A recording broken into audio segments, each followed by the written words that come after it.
আসসালামু আলাইকুম।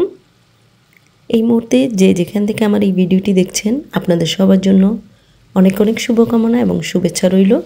আরও একটি রেসিপি দেখার আমন্ত্রণ জানিয়ে আজকের এই ভিডিওটি শুরু করছি। আজকে তৈরি করব কিমা পাস্তা। তো কিমা পাস্তা তৈরি করার জন্য প্রথমে কিমাটাকে রেডি করে নেব।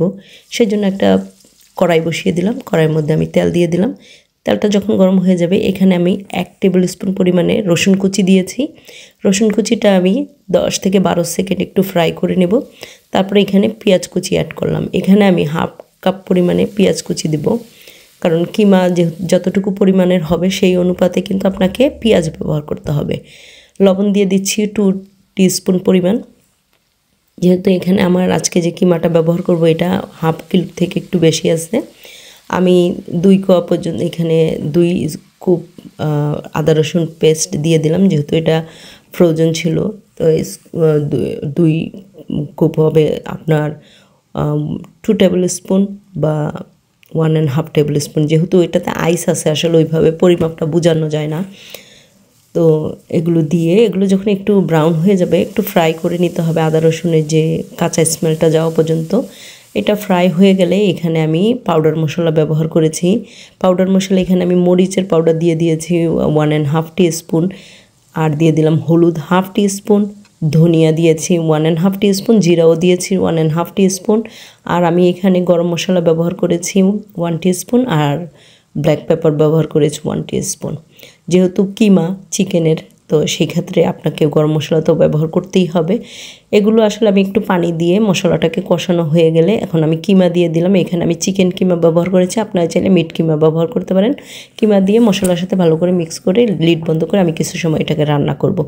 কিমা থেকে দেখবেন পানি উঠে আসবে, তো এই পানিটা দিয়ে কিন্তু কিমাটা সিদ্ধ হয়ে যাবে। যেহেতু চিকেন কিমা এটা কিন্তু সিদ্ধ হতে খুব বেশি সময় লাগবে না। যখন কিমাটা মোটামুটি সিদ্ধ হয়ে আসবে তখন এটার সাথে আমি পাস্তা সসটা ব্যবহার করব। এই যে দেখতে পাচ্ছেন কিমাটা কিন্তু সিদ্ধ হয়ে গেছে। এখন আমি পাস্তা সস দিয়ে দিলাম। পাস্তা সসটা এখানে হলো গিয়ে টমেটো গার্লিক, মানে tomato and garlic pasta sauce, এটা দিয়ে দিলাম। দিয়ে এই পাস্তা সস এখানে আমি 2 কাপ পরিমাণে পাস্তা সস ব্যবহার করেছি, মানে আমি বাজার থেকে কিনে আনা বয়ম যে 1 বয়ম সেটা ব্যবহার করেছি। দিয়ে দিলাম সুইট কর্ন। এগুলো ভালো করে মিক্স করে আবারও আমি কিছু সময় এটাকে রান্না করব। আরও 5 থেকে 7 মিনিট এটাকে রান্না করব।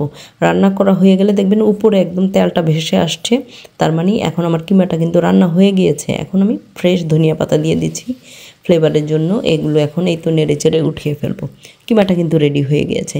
কিমা রেডি হয়ে গেলে পাস্তার কিন্তু অলমোস্ট যে রান্নাটা সেটা কিন্তু হয়ে গিয়েছে। এখন আমি শুধু পাস্তাটাকে সিদ্ধ করব।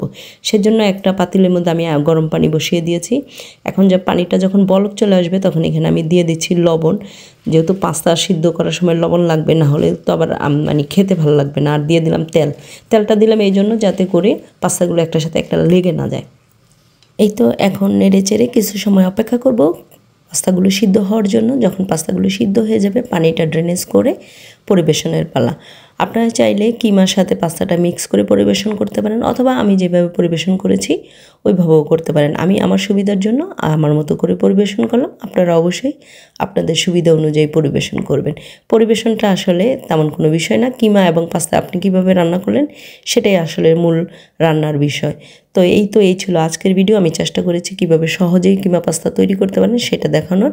যদি আমার ভিডিও ভালো লাগে অবশ্যই একটি লাইক এবং কমেন্টস করার অনুরোধ রইল।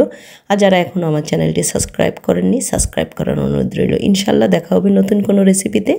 সে পর্যন্ত সবাই ভালো থাকবেন, সুস্থ থাকবেন, অবশ্যই নিরাপদে থাকবেন। আল্লাহ হাফেজ।